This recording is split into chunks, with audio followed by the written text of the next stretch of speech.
Me I'm born and bred up in Starehe. Mimi ni kijana wa mtaa wa Ziwani. So watu wote wamekuwa kama MP, tumekuwa tukifanya nao kazi. Mzee Maina Kamanda mentor siasa miaka mingi. Bishop Margaret Wanjiru ni watu so mimi nishajua weaknesses zao na strengths zao. So when I went to the ground I reduce on their weaknesses, I emphasize on their strengths. Tuko hapa Wapek Delicacies na tumepatana na mheshimiwa Amos from Starehe. Nikamwacha tupige story kidogo, atuongeleshe tu kidogo. Anyway, mhesh uko aje? Niko poa. I'm doing fine. Nimekuja Wapek kidogo kupiga lunch. African traditional foods. Hiyo ndo kitu yangu. Yeah. Wow. Anyway, mhesh, tukiangalia umekuwa ukipiga kazi vizuri sana pale Starehe. Congratulations to that. But nimeona ukiongelelea sana issue ya dump site. Watu kutupa ovyo takataka. Hebu tuambie history unapangaje? Okay, kumekuwa na issue ya dumping sana. Especially hapa Nairobi, hapa Starehe. Unajua population ya Starehe iko so high. So tuko na challenge ya dumping, even though hiyo ina fall under the prerogative ya the governor. Story ya kuokota takataka na kupeleka Dandora dump sites and what. Tunataka kuja na sustainable solution ya kujua venye naweza address history ya dumping, cause iko na effect kubwa sana kwa climate yetu, mambo ya pollution, of which ina affect the local community wenye wanakaa karibu na hizo unofficial dump sites. So we need to come up with a system yenye itakuwa inaokota hizi takataka once and for all, yenye itakuwa na sustainable solution. And my view ilikuwa ni kuinvolve the local community. Hii kazi kwa sababu tumejaribu employment, tumeandika watu wengi sana, imeshindikana. Why don't we this time round the county government incorporate ile labor vijana ama vijana wako mtaa wakapatiwa kazi ya kuchukua gundu? Inaweza kuwa rahisi sana na inaweza kuwa very effective, because hao ndo watu wenye wanajua mtaani, hao ndo wanajua by the time takataka imepile up na nini. But we expect that communication itakuwa napikwa kwa county na mambo mingi sana. But if you involve the local people when yanaka kwa hizo mtaa, I think inaweza kuwa na sustainable solution, na pia itakuwa create employment kwa kama vijana pia. It will mature, it will metamorphosize into something yenye hao vijana wata come up with ways ya kurecycle hiyo takataka yenye inaweza kuwa recyclable. Hiyo yenye ni organic inaweza kuwa recyclable na vitu kama hizo. But my position still holds, we really need to involve vijana kwa hiyo story yote. Ndo tu address hiyo story ya dumping once and for all. Sure. Kulikuwa na issue ya kujengwa kwa soko. Soko zijengwe, watu waache kuuzianga everywhere. Hii issue imefikia wapi tangu sasa? In the president's manifesto akiongelea mambo ya Nairobi, alipromise atajenga more than 20 markets in Nairobi. So Starehe being the nerve center of Nairobi city, na given kila mtu toka mtaa, toka the rural areas wanakuja kuhustle hapa Nairobi. Actually 90% watu wamekuja pale ni hustlers. Venye lingeneo narrative ya bottom up na hustlers, tuna expect atupatie priority hapa Starehe ili tuweze ku accommodate mayouth wengi hawana job, tuwajenge different markets. We identify land, akuja to finance, we get the land from the county na tuanze ku build markets, kwa sababu the population ina increase in Nairobi. The situation ikiangalia kwa streets, hawkers wana increase, but hatujakuwa na functional markets zinajengwa kukabio rise up hiyo population. So it's only logical that as more people come to hustle in Nairobi, tunaanza kutengeza soko ili ule mtu mwenye alikuwa hawker last year, after one year kitu anapata castall kwa hiyo soko, kuna progress kwa productive life yake ya kibiashara. But tunapata sasa kuna mtu amekaa kwa street 15 years because hajakuwa na any new markets that are built. So we need to have practical solutions. Tujue kuna watu wengi sana wanaingia hii Nairobi na need to increase the market space. Pale watu wanafanyia kazi, the business space should be expanding, not contracting, because the issue yenye tuko nayo Starehe, unapata hadi zile soko tuko nazo watu wanajaribu kuzigrab. Unashindwa watu wataenda wapi finally? Because hata zile markets kwa available unapata kuna watu wako na interested parties.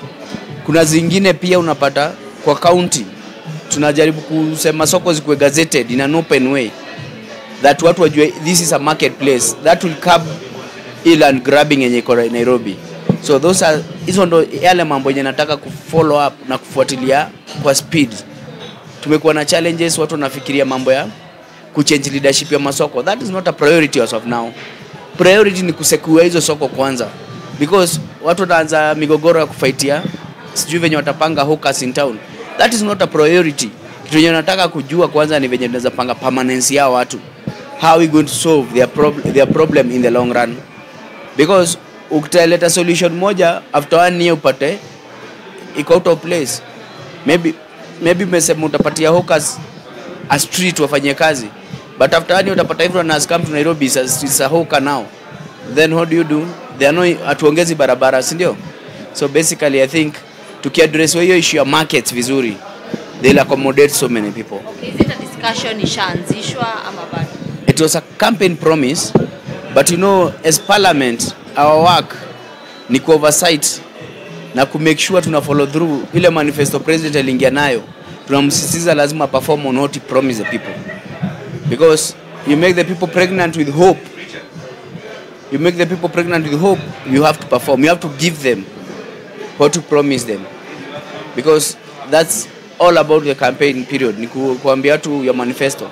So I think we shall see how it turns out, but I think the president akona goodwill ya kutengeneza soko. Yeye mwenyewe ashasema yeye ni hustler, akona hustlers at heart, na ndio sisi na ndio hustlers wengi wamemchagua. So it's only fair that he addresses their issues. Na since sisi ni elected leaders in Nairobi, we expect him to incorporate our advice ama what we know, our know-how on how to go about these issues. Thank you. Mheshimiwa, kuna hizi juzi tulikuwa na rais, mlikuwa umetembea na yeye, wewe Mheshimiwa Jalango na wengine kama wabunge wa Nairobi, mnapanga aje kufanya kazi na serikali ya Kenya Kwanza? Ile tulikuwa kule nini? Kule kulikuwa na hiyo Komarok pale Mukuru. Mukuru pali the president alikuwa na launch housing project. It's actually administratively Starehe, kwa hivyo ina follow under my DCC, but the constituency ina follow under Nairobi South. But this is a neighboring constituency na kulikuwa na project ya housing ambao they are promising to build over 13,000 units zenye wanafanya kwa hiyo program ya slum upgrade. I had to be there niende nisikize hii maneno, kwa sababu pia mimi na challenge ya kwangu ambako kuna a lot of population yenye inaishi kwa slum area. Nilikuwa nimeenda kusikiza the way the president is planning, na nikasikia you know, as much as we are not the same team, he is the president of the day and I have to listen to him and pull ile kitu yenye itafanya kwangu kuwe developed. I have an interest to serve the people. Njia yote yenye nitapata watu wangu wasaidike mimi nitapitia.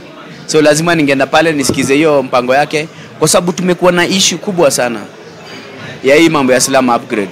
Wewe unajua mambo kama ile iko naongelewa Kibra, mtaani hapa Ngara, Pangani, unapata watu wamechujwa, wanaambiwa wanajengewa nyumba fiti, nyumba zishajengwa zinauzwa sonyo kona do. So unapata mtu wa mtaa amefukuzwa pale, ametoka, atapata hiyo allocation. So the noble cause ya kusema una affordable housing inakuwa imepotea, kwa sababu mtu ulienda kumpatia noble housing si ana benefit finally. So it's a situation yenye mimi nilikuwa nataka kukaa chini na the relevant authorities, we have a sit down tuongelee the stakeholders. Like I said, even if we really can't encourage the mushrooming of slums, we have to understand the champions of affordable housing are the real landlords and landladies wenye wamejengea watu structures kwa ghetto, because at least wao wameshaeka the first initiative ya provide solution ya housing kwanza. So the moment unakam kufanya hii affordable housing, you should have those people on the table kwanza, because they are stakeholders. Huyo mtu amekuwa anachukua rent hapo, ukishamuondoa hapo jengezi nyumba kubwa ataenda wapi? Huyo mtu amekuanga livelihood yake yote anategemea hizo shanties. Ndio unataka ndio kudeal na the tenant, but how about the landlord ama the landlady? Pia ni mkazi hapa, si ndio? Tusifanye siasa ya kuongelea mama mboga pekee, tuongelee pia mwenye mboga. You know, unaweza jali masuala ya mama mboga sana usahau mwenye mboga pia, si kweli? Kwa sababu sasa watu wameoffer hiyo affordable housing for a very long time, and it is only fair they are incorporated in the whole thing. Wajue the way they are supposed to be compensated in a better way, the way their lives will continue, and so on and so forth. The other thing about your affordable housing pia, it has to be logical. Wezi ambia mtu wa ghetto akuja nyumba alikuwa analipa maybe 1000 akaanza kulipa nyumba 5,000. Hiyo ni kumwambia tu hameo ghetto ende ghetto nyingine. So hakuna affordable housing unafanya. Actually wewe ni mboka tu napigwa ya kuuzia watu wengine hiyo story hizo manyumba tu.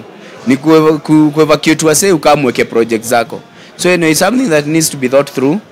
We are very ready kukua anytime to engage na the government of the day on issues that are going to improve the livelihoods of our people. And that is why tulikuwa na hiyo meeting.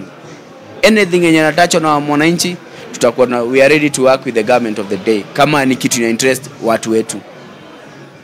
Another thing, when MP mwenye wendo MP wa CBD Nairobi CBD, tumeona kuna hii issue ya boda boda. Sijui umepangaje kuwork na watu wa boda boda which are a very big part of your constituency. Okay, kumekuwa na hii issue ya boda boda. Mimi kama MP wa hapa Nairobi City, Starehe yenyewe, that's an issue.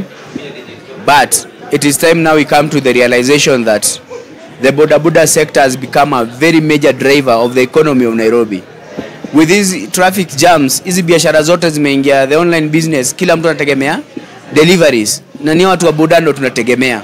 So wamekuwa na run economy yetu in a major way, and it is time now we incorporate them kwa transport system yetu ya county. Wakuwe wamepatiwa stages ama wajua kuna na management system yenye itakuwa legit, sustainable na watafanya kazi na amani. Kwa sababu sooner or later utapata hata kama if you've been to Kampala, boda boda ndio wana move the masses pale kwa ile town. Na Nairobi tunaelekea hapo. And the best thing about it because they are faster. So they run factors of the economy in a very fast way. So hakuna venye unaweza sema we can do away with them. It's only that we adopt them in a more legit way na tuwakubali kani stages waloketwe kani shades ifanywe kitu very professional. Na the first initiative by the past government ilikuwa kuambiwa register into SACCOs so that they can become manageable. And I think most of them have complied. So we just move to the next level of formalizing their sector. We make it like a formal sector. Kama venye matatu kuna representative mahali, pia wako na representative mahali. In case of anything, we liaise with them and have a stakeholders meeting with them so that we can have efficient working relationship. Another issue ya hawker. Pia hawkers in the city of Nairobi. Tumeona election na jaziliisha. City county ni kama imeanza kuwasongesha wengine. Wewe kama mtu unaongelelea wote kabisa. I understand there's a plan in place by the county government on the management of hawkers. They are proposing so many things like relocating them to kwa hizi chochoro, creating open spaces kuwasaidia kwa nayo freedom ya kufanya kazi, which we welcome that. But everything needs a management system. Lazima imanejwe vizuri. Si ni kweli? As much as we want the city to be orderly, we have to know that the entry point into the business chain inakuanga ni through hawking. Mtu kuja na kuwa hawker kwanza, anaenda na kuwa vendor, si ndio? Akitoka kwa vendor na kuwa castolona, anaenda na on shop, anakuwa wholesaler, anakuwa importer, anaenda hivyo anakuwa business mogul. So you have to reduce harassment kwa hiyo pressure point yenye ni hawking. The entry point should not be, haifai kuwa bureaucratic, haifai kuwa na mambo mingi. Huyo mtu apatiwe freedom ya kufanya kazi in an orderly way ndio aweze kuinuka. That's the way you can address issue yote yenye mimi unaona watu wanasema unemployment, poverty na nini. The issue yenye tuko nayo na poverty tunapata entry point yote yenye mtu anajaribu kuingia. Hata wewe ukijaribu kuweka mahindi hapa utapata kanjo na polisi ni wewe. Na group zingine pia na kamku kuobtain kila wakati. Huwezi penya. So kama tunaweza reduce your pressure kwa entry points the business chain, we can have very many young men who are able to employ themselves and come up with new ideas. People who can be solution givers. People who offer solutions to this menace of unemployment. Sawa, lastly Mwesh, watu wengi wanakuita giant kill. Ulitoa sitting MP, na wewe sitting MP alikuwa ametoa sitting MP previous former current. Watu wanajiuliza secret ilikuwa nini? Ulimanageaje kupiga watu chini? Na ulirun campaign moja solid sana. Okay, kila kitu ni strategy. For your information, mimi am a political scientist. I graduated from the University of Nairobi with a degree in political science. So kila kitu ni research. Una evaluate your enemy, you do your SWOT analysis, you establish their strengths, their weaknesses, you find opportunities and any threats they may pose. So once I did a very good survey and I did a good research on my opponent, tukienda kwa ground I knew what to talk to the people. Then again, siasa pia 99% ni God. Kwa sababu God ndo kupatia hizo strategy zote. Then nikakuwa na timu moja hatari sana. Campaign team yangu ilikuwa imeinvolve kila mtu. So my strategies were right. Then me I'm born and bred up in Starehe. Mimi ni kijana wa mtaa wa Ziwani. So watu wote wamekuwa kama MP, tumekuwa tukifanya nao kazi. Mzee Maina Kamanda mentor siasa miaka mingi. Bishop Margaret Wanjiro ni watu wamekuwa. So mimi nishajua weaknesses zao na strengths zao. So when I went to the ground, I reduce on their weaknesses, I emphasize on their strengths. But then it has been a good campaign. We thank God for the results. It has also been imeprove vitu mingi sana. Watu mtaani wako very happy, wanasema kama amemake kijana amelelewa hapa mtaani hapa, imepatia watoto wengi hope na imepatia watu wengi hope sana. And I really wanted to inspire my community, especially kuonesha sisi lazima tutawaliwe na mabombe. Pia sisi tuweza kuwa na nini yetu. Yeah. 1 month in parliament. Leo ni 13th 1 month in parliament. Mlikuwa sworn in 8. Yeah. 1 month in parliament already. Ni challenges gani umeface huko? Tumeona ule MP wa Mwanasiasa Peter Salasi alisema wale ma ranking members wanawabuli. Wewe ume experience nini kama imekuwa smooth? Okay, sija experience much challenges as such. It's only that airtime inakuwa kidogo. Na obviously we understand that lazima wa favor the senior members, but I think they will give us equal airtime because pia sisi tumekuja kuinject fresh ideas. Tumekuja kuwaletea fresh ideas kwa bunge to address zile issue waje address. Kwa sababu kama saizi we have a new economic dispensation. Hii bottom up approach haijatumika anytime else kwa dunia. So pia wamekuwa kwa hiyo ingine ya trickle down, wanafaa pia si watu sikize idea zetu. Saizi economies are being run on the phone. Everything iko kwa internet. Hata hii channel yako unajua ni online. Si ndio? You don't have a physical office mahali. So if you were to digitize fully all functions of government, because that is why we come in, tujaribu kuonesha the importance ya kumove with the times. Saizi tukiwa 5G, safari kwa 5G, pia government inafaa kureflect hiyo. Na story kama yenye ni very critical in this country. The issue of financial technology, fintech. There are no laws that support story ya fintech kwa bunge. Sasa unasikia mtu hata akiskamgava hata pesa ngapi na fintech. Hakunanga kesi kwa sababu kuna zile sheria. Saizi ukibuliwa hata online, hakuna zile sheria zinakabio hiyo, because that's an area that we've not addressed, and that is going to be a game changer kwa sababu inakata cross all industries.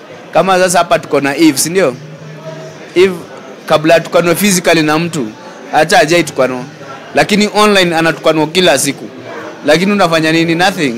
Kwa sababu hakuna zile sheria zimekwa zile safeguard everything. Hauna lawyer mwenye ana understand anything about technology. Hauna engineer, hata madaktari, hakuna mtu ana understand venye anaweza incorporate hiyo knowledge yake ikue ni kitu iko kwa hapo. You need kwenda course. Okay, we need to overhaul the whole systems and try to make laws that incorporate ICT in every other sector. So I think wanafaa kupatia time pia to contribute, tuambie, si ndio? Shukran sana mheshimiwa, all the best man. Sawa, asante, nimefurahi sana. All the best pia for your company pia grow. Asante. To my people of Starehe, I'd like to thank you so much for voting me in large numbers. Nawashukuru sana kwa kunipatia hii chance niwapigie job. Na mimi nishaanza job, tunataka tupige hii Starehe, tuipange tu hii Starehe kivyetu. Tujue venye tunafanya kazi, to make sure tumefaitia space za soko nini, watu wapate freedom ya kufanya kazi. Majob pia ndo tunazidi kwa process ya kuitafuta. We deliver on our promise, tukienda mbele. Sawa, asante sana.